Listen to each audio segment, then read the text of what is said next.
Muhammad Ali was driving through rural Georgia when he saw something that made his blood boil, a diner with a whites-only sign in the window. His entourage begged him not to go in, but Ali had other plans. What he said to the owner in those next 10 minutes left the entire diner in tears. It was the summer of 1974, just 3 months after Ali had shocked the world by defeating George Foreman in Kinshasa, Zaire, in the legendary Rumble in the Jungle. At 32 years old, Muhammad Ali was once again the heavyweight champion of the world. He was famous, he was powerful, and he was driving through one of the most racist parts of America. Ali and his small crew, including his longtime friend and photographer Howard Bingham, his trainer Angelo Dundee, and his assistant Bundini Brown, were traveling from Atlanta to a speaking engagement in a small Georgia town. The year was 1974, but in rural Georgia, it might as well have been 1954. The Civil Rights Act had been law for 10 years, but in this part of the South, old hatreds died hard. We'd been driving for about 2 hours, Howard Bingham later recalled. Ali was hungry, and we were looking for some place to eat. Then we saw this diner on the side of the road. It was a small, run-down place called Miller's Diner. The paint was peeling, the parking lot was dirt, and there in the window, plain as day, was a handmade sign that read, "Whites only, no colored served." Bundini Brown saw it first. "Champ, keep driving, that place ain't for us." But Ali had already stopped the car. He sat there for a moment, staring at that sign, his jaw clenched tight. "Ali, come on, man," Angelo Dundee said from the back seat. "We'll find somewhere else. This ain't worth it." Muhammad Ali didn't say a word. He just opened the car door and started walking toward the diner. "Oh no," Howard Bingham said, grabbing his camera. "Here we go." The three men scrambled out of the car and followed Ali. They knew that look on his face. They'd seen it before he walked into the ring. It was the look of a man who had made up his mind, and nothing was going to change it. When Ali pushed open the door to Miller's Diner, the bell above it rang, and every conversation inside stopped dead. There were maybe 15 people in the place, all of them white, all of them staring. Behind the counter stood a large man in his 50s, with a greasy apron and a face that had seen too much sun and too much hate. His name was Earl Miller, and this was his diner. He'd inherited it from his father, who had inherited it from his father. 3 generations of Millers had run this place, and 3 generations had refused to serve black people. Earl Miller's eyes went wide when he recognized Muhammad Ali. For a split second, something that might have been excitement flashed across his face. Then he remembered where he was and who he was, and his expression hardened into stone. "We don't serve your kind here," Miller said, his voice loud enough for everyone to hear. "Can't you read the sign?" The diner was silent. A few customers looked uncomfortable. Others looked eager, like they were hoping for a confrontation. One elderly couple quietly stood up and left. Muhammad Ali walked slowly to the counter, his eyes never leaving Earl Miller's face. When he spoke, his voice was calm, almost friendly. "I can read just fine," Ali said. "In fact, I've read a lot of things. I've read the Constitution of the United States. I've read the Civil Rights Act of 1964. And I've read the Quran, which teaches me that all men are brothers, regardless of the color of their skin." Miller's face reddened. "I don't care what you've read. This is my property, and I got a right to refuse service to anyone I want. Now get out before I call the sheriff." Ali didn't move. Instead, he did something that surprised everyone in that diner. He smiled. "You know who I am?" Ali asked. "Yeah, I know who you are. You're Cassius Clay, the boxer." "Muhammad Ali," Ali corrected gently. "And you're right, I am a boxer. In fact, I'm the heavyweight champion of the world. 3 months ago, I beat George Foreman, a man everyone said couldn't be beaten. I've fought the toughest men in the world, and I've won most of those fights." Miller crossed his arms. "What's your point?" "My point," Ali said, still smiling, "is that I could walk behind that counter right now, and there ain't nothing you could do to stop me. I could knock you out with one punch. I could tear down that sign in your window. I could make you regret every racist thing you've ever said or done." The tension in the diner was thick enough to cut. Miller's hand moved toward something under the counter, probably a baseball bat, or maybe worse. "But I'm not going to do that," Ali continued, his voice still calm. "You know why? Because I'm not here to fight you. I'm here to talk to you. I'm here to ask you a question." Miller's hand stopped moving. "What question?" "I want to know who taught you to hate." For the first time, Earl Miller looked uncomfortable. His eyes darted to the other customers, but none of them met his gaze. "My daddy," Miller said finally. "My daddy taught me that whites and coloreds don't mix. That's just how things are." "And who taught your daddy?" Ali asked. "His daddy, I guess." "And so on, Ali said, nodding.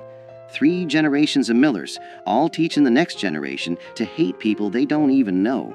All teaching their sons that the color of a man's skin is more important than the content of his character." Ali leaned against the counter, his posture relaxed, conversational. "Let me tell you something about my life, Earl." "Can I call you Earl?" Miller didn't respond, but he didn't object either. "I grew up in Louisville, Kentucky," Ali continued. "When I was 12 years old, my bicycle got stolen. I was so angry, I wanted to fight whoever took it. A police officer named Joe Martin told me I better learn how to fight first, so he taught me how to box. You know what's interesting about Joe Martin, Earl? He was white." Ali paused, letting that sink in. "The man who changed my life, who set me on the path to becoming heavyweight champion of the world, was a white man. My trainer, Angelo here," Ali gestured to Dundee, "he's white. Some of my best sparring partners were white. Some of my toughest opponents were white. And you know what I learned? White people ain't all the same, just like black people ain't all the same. There's good ones and bad ones in every color." "That's different," Miller muttered. "Those are your people, your work people." "No," Ali said firmly, "they're just people. That's my point. When I look at you, Earl, I don't see a white man. I see a man who's scared." "I ain't scared of nothing," Miller shot back.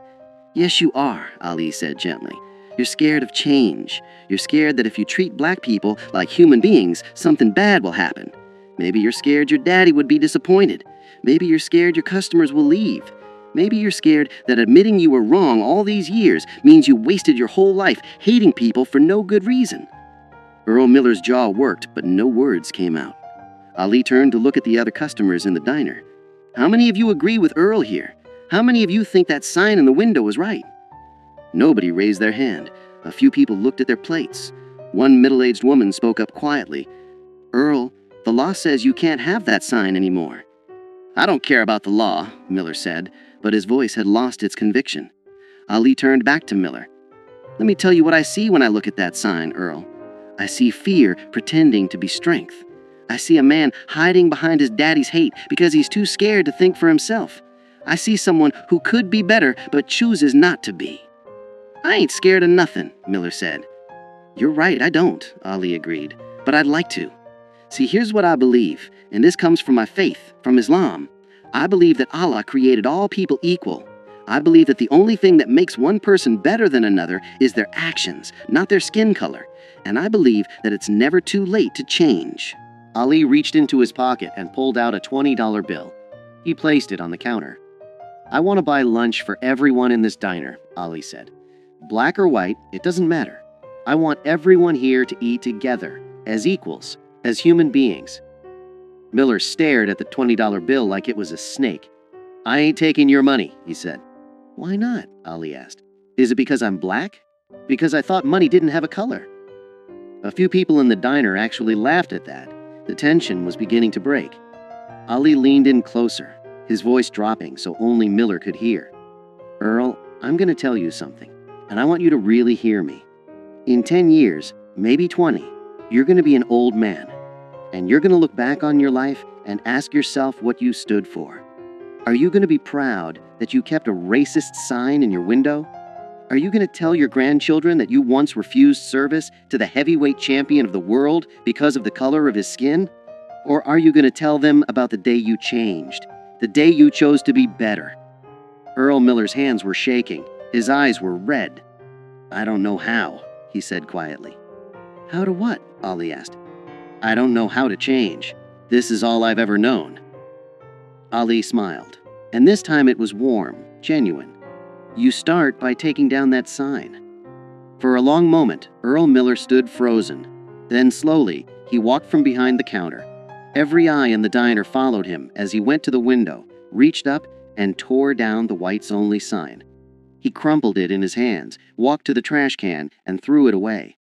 When he turned back, there were tears running down his face. "I'm sorry," he said, and his voice broke. "I'm sorry for that sign. I'm sorry for turning people away. I'm sorry for being a hateful man." Muhammad Ali walked over and put his hand on Earl Miller's shoulder. "That's the bravest thing I've seen all week," Ali said, "and I just fought George Foreman." The diner erupted in applause. People were crying, laughing, shaking their heads in disbelief. Howard Bingham was snapping pictures as fast as his camera would allow. Ali looked at Miller and said, "Now how about that lunch? I'm starving." For the first time in probably 20 years, Earl Miller smiled a real smile. "Coming right up, champ." That afternoon, Muhammad Ali sat at the counter of Miller's diner and ate a cheeseburger and fries. Customers, both black and white, came in to meet him, shake his hand, and ask for autographs. Earl Miller served them all with equal respect and courtesy, his hateful sign nowhere to be seen. Before Ali left, Miller pulled him aside. "I just want you to know, you changed my life today. I don't expect you to believe me, but I mean it. I'm going to be better. I believe you, and I'll be checking on you." Muhammad Ali kept that promise. Over the next several years, he would stop by Miller's diner whenever he was in Georgia. Each time, he found the place more integrated, more welcoming. Earl Miller became a different man. He hired his first black employee in 1975. By 1978, half his staff was black. He became an active member of his local church's integration efforts. In 1980, Earl Miller wrote a letter to Muhammad Ali.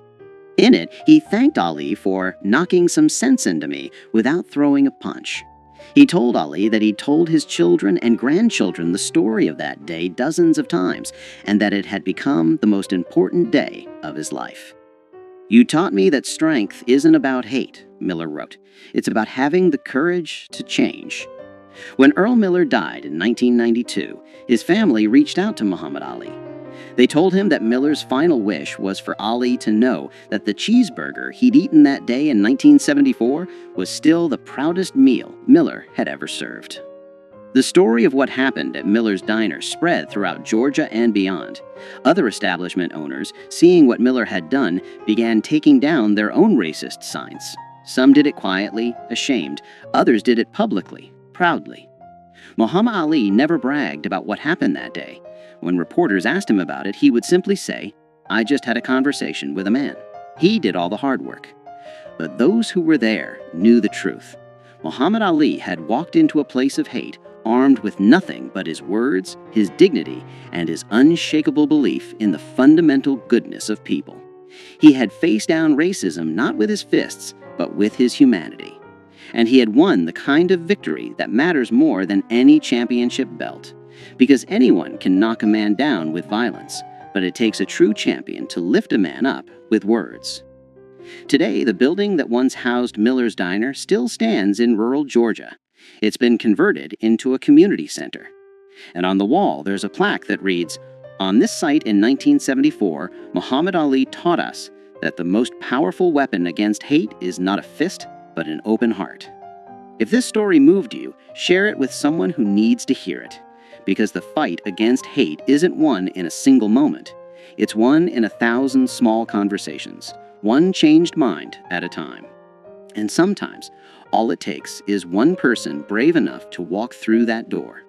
Muhammad Ali showed us that you don't need to throw a punch to knock out hate. Sometimes all you need is the courage to speak the truth with love.